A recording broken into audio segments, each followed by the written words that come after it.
ഇന്നത്തെ ദിവസത്തിൽ വയനാട്ടിൽ നിന്നുള്ള സങ്കടത്തോടൊപ്പം ചേർത്ത് വെക്കേണ്ട രാജ്യത്തിന്റെ ഒരു സങ്കട കാഴ്ച കൂടിയുണ്ട്. പാരീസ് ഒളിമ്പിക്സിൽ ഇന്ത്യക്ക് കനത്ത തിരിച്ചടി നേരിട്ട ദിവസമാണിത്.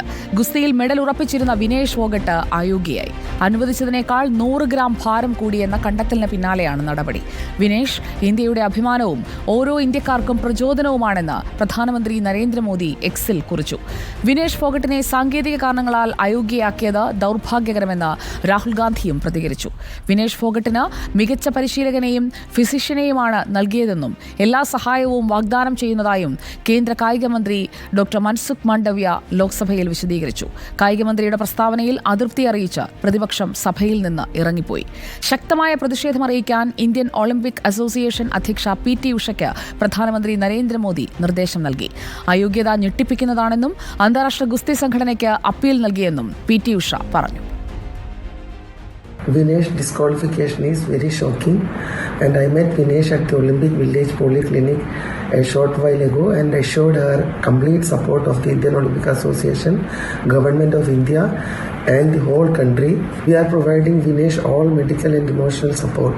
The Wrestling Federation of India has filed an appeal to UWW to consider the decision to disqualify Vinesh, and IOA is following that up in the strongest possible manner. I am aware of the relentless effort made by Vinesh medical team led by Dr. Dingshaw Patiwala and the Chief Dimission Gagan Narang through the night to ensure that she could meet the competition requirements. Sports ഡെസ്കിൽ നിന്ന് വിവരങ്ങളുമായി വിനേഷ് കുഞ്ഞിരാമൻ നമുക്കൊപ്പം ചേരുന്നു. ഒപ്പം ദില്ലിയിൽ നിന്ന് Noble മാരിക്കാരനും.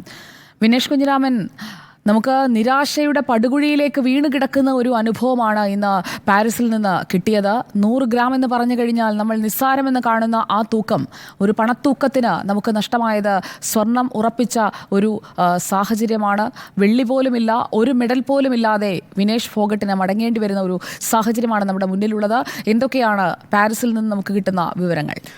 Sujaya, Indian കായിക ചരിത്രത്തിലെ ഏറ്റവും വലിയ നഷ്ടങ്ങളിൽ ഒന്ന്, അങ്ങനെ തന്നെ പറയണം വിനേഷ് ഫോഗട്ടിൻ്റെ ഈ മെഡൽ നഷ്ടം എന്നതിനപ്പുറത്തേക്ക് ഒരു സ്വർണ്ണ മെഡൽ നഷ്ടം എന്ന് തന്നെ പറയേണ്ടി വരും. ഈ ഗുസ്തിയുടെ ചരിത്രത്തിൽ, ഇന്ത്യയുടെ ഒളിമ്പിക്സ് ചരിത്രത്തിൽ ഫൈനലിലെത്തുന്ന ആദ്യ ഇന്ത്യൻ വനിതയായി മാറിയ വിനേഷ് ഫോഗട്ട് സ്വർണം നേടിയിട്ടുണ്ടെങ്കിൽ വ്യക്തിഗത സ്വർണം നേടുന്ന ആദ്യത്തെ ഇന്ത്യൻ വനിത എന്ന ചരിത്ര നേട്ടം കൺമുന്നിലുണ്ടായിരുന്ന വിനേഷ് ഫോഗട്ട് ഇന്നലെ നടന്ന ആദ്യ മത്സരങ്ങളിൽ 3 മത്സരങ്ങളിലും അനായാസം വിജയിച്ച് കയറി വന്ന വിനേഷ് ഫോഗട്ട് അവസാന കടമ്പയിൽ ഇന്ന് രാത്രി 11:23 ഫൈനൽ പോരാട്ടത്തിൽ അമേരിക്കയുടെ സാറയെ നേരിടാനിരുന്ന വിനേഷ് ഫോഗട്ട് പക്ഷേ ഇന്ന് രാവിലെ നടന്ന ഭാരപരിശോധന 50 കിലോ വിഭാഗത്തിൽ മത്സരിക്കുന്ന വിനേഷ് ഫോഗട്ട് ഇന്ന് ഭാരം നോക്കിയപ്പോൾ 100 ഗ്രാം അധികം എന്നുള്ള കാരണം സാങ്കേതിക കാരണം അയോഗ്യയാക്കപ്പെടുന്നു. അതിൽ ഏതായാലും ഈ ഒളിമ്പിക് അസോസിയേഷൻ്റെ ഭാഗത്ത് നിന്ന് അങ്ങനത്തെ തെറ്റോ കാര്യങ്ങളോ ഒന്നും വന്നിട്ടില്ല.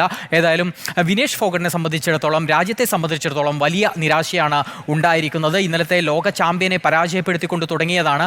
ലോക ചാമ്പ്യൻ, നിലവിലെ ഒളിമ്പിക് ചാമ്പ്യൻ, ഇതുവരെ ആരോടും പരാജയപ്പെടാത്ത തരത്തിൽ മത്സരിച്ചു പോന്നിരുന്ന ജാപ്പാനീസ് താരത്തിനെതിരെയായിരുന്നു ആദ്യ മത്സരം. സീഡില്ലാ താരമായി വന്നതാണ്.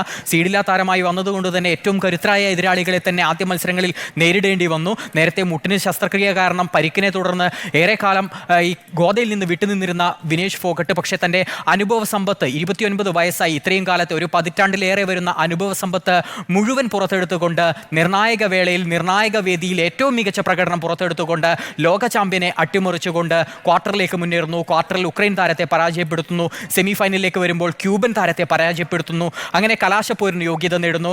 ആ ചരിത്രത്തിലേക്ക് നടന്നെടുത്ത ആദ്യ ഇന്ത്യൻ വനിതയായി മാറുന്നു. പിന്നീട് സ്വർണം കൺമുന്നിലുണ്ടായിരുന്നു. കാരണം ഈ എതിരാളിയായി വന്ന അമേരിക്കൻ താരം സാറ എന്ന് പറയുന്നത് 2 വട്ടം ഈ 2 താരങ്ങൾ പരസ്പരം ഏറ്റുമുട്ടിയപ്പോഴും വിജയം ഒപ്പം നിന്നത് വിനേഷ് ഫോഗട്ടിനൊപ്പമായിരുന്നു. അതുകൊണ്ട് തന്നെ ഈ ഒരു ഫോമും ആത്മവിശ്വാസവും, പ്രത്യേകിച്ച് ലോക ചാമ്പ്യനെ അട്ടിമറിച്ചതിൻ്റെ ആ ഒരു കരുത്തുമൊക്കെയായി വരുന്ന വിനേഷ് ഫോഗട്ടിന് ശക്തിയായ എതിരാളിയാവില്ല അമേരിക്കൻ താരം എന്നുള്ള കാര്യം ഉറപ്പായിരുന്നു. അതുകൊണ്ട് സ്വർണം തന്നെയായിരുന്നു കൺമുന്നിൽ ഉണ്ടായിരുന്നത്. അവിടെയാണ് നിർഭാഗ്യം തലപൊക്കി വരികയും ചെയ്യുന്നത്. ഇന്നലത്തെ മത്സരത്തിന് ശേഷം അറിയാം, ഏതായാലും ഭാരം ക്രമീകരിക്കണം എന്നുള്ള കാര്യം വിനേഷ് ഫോഗട്ടിന് അറിയാം. അതിനുശേഷം അവർ അതിനുവേണ്ടി കഠിനമായി പരിശ്രമിച്ചിരുന്നു എന്നുള്ള കാര്യം ആ റിപ്പോർട്ടുകൾ പുറത്ത് വരുന്നുണ്ട്. ഭക്ഷണം ഉപേക്ഷിച്ച്, ഊണ് ഉപേക്ഷിച്ച്, ഉറക്കം ഉപേക്ഷിച്ച് ഇന്നലെ രാത്രി മുഴുവൻ സൈക്ലിംഗ് ചെയ്തു. അതുപോലെ തന്നെ ജോഗിംഗ് നടത്തി, കൃത്യമായ വ്യായാമം ചെയ്തു. അതിൻ്റെയൊക്കെ ഫലമായി ഭാഗമായി ഇന്ന് രാവിലെ എന്താണ് ഉണ്ടായത്? ഈ ഒരു അയോഗ്യതാ വിവരം അറിഞ്ഞ ഉടനെ തന്നെ അവർ കുഴഞ്ഞു വീഴുകയാണ്. വിനേഷ് ഫോഗട്ട് ആശുപത്രിയിലേക്ക് പോവുകയാണ്. നിർജ്ജലീകരണമായിരുന്നു. കാരണം അതിൽ നിന്ന് തന്നെ വ്യക്തമാണ് അവർ ഇന്നലെ രാത്രി എത്രത്തോളം പരിശ്രമിച്ചിട്ടുണ്ട്, തൻ്റെ ഭാരം ക്രമീകരിക്കാൻ എത്രത്തോളം പരിശ്രമിച്ചിട്ടുണ്ട് എന്നുള്ള കാര്യം അതിൽ നിന്ന് തന്നെ വ്യക്തമാണ്. അതിന് മറുപടി പറയേണ്ടത്, എന്ത് സംഭവിച്ചു എന്നുള്ള കാര്യത്തിൽ മറുപടി പറയേണ്ടത് ഡോക്ടർമാരാണ്. ആ മെഡിക്കൽ സംഘം ആ ഗ്രൂപ്പിനൊപ്പം ഉണ്ടല്ലോ, ഡയറ്റീഷ്യന്മാരുണ്ട്, ഇവരൊക്കെയാണ് മറുപടി പറയേണ്ടത്. ഒപ്പം വിനേഷ് ഫോഗട്ടിൻ്റെ പരിശീലകരും ഇക്കാര്യത്തിൽ ഒരു മറുപടി പറയേണ്ടതുണ്ട്. ഏതായാലും അപ്പീൽ നൽകുന്നുണ്ട്. ഇപ്പോൾ ഇന്ത്യൻ ഒളിമ്പിക് അസോസിയേഷൻ അധ്യക്ഷ തന്നെ അക്കാര്യം വ്യക്തമാക്കി കഴിഞ്ഞു. പക്ഷേ ഇനി അപ്പീൽ നൽകിയാലും അതിന് ഫലമൊന്നും ഉണ്ടാകില്ല. ഇന്ന് രാത്രി 11:23 ഫൈനൽ മത്സരം നടക്കാൻ പോവുകയാണ്. സെമി ഫൈനലിൽ വിനേഷ് ഫോഗട്ട് പരാജയപ്പെടുത്തിയ ക്യൂബൻ താരം ഫൈനൽ പോരാട്ടത്തിൽ സാറയ്ക്കെതിരെ മത്സരിക്കും. അതുപോലെ തന്നെ ആദ്യ ഘട്ടത്തിൽ തോൽപ്പിച്ച ജാപ്പനീസ് താരവും ലോക ചാമ്പ്യനും രണ്ടാം ഘട്ടത്തിൽ തോൽപ്പിച്ചിട്ടുള്ള യുക്രൈൻ താരവും തമ്മിൽ വെങ്കല പോരാട്ടത്തിനായി മത്സരിക്കും. അവിടെ മെഡൽ ഇല്ലാതെ വിജയിച്ച് തല ഉയർത്തി മടങ്ങുകയാണ് വിനേഷ് ഫോഗട്ട്.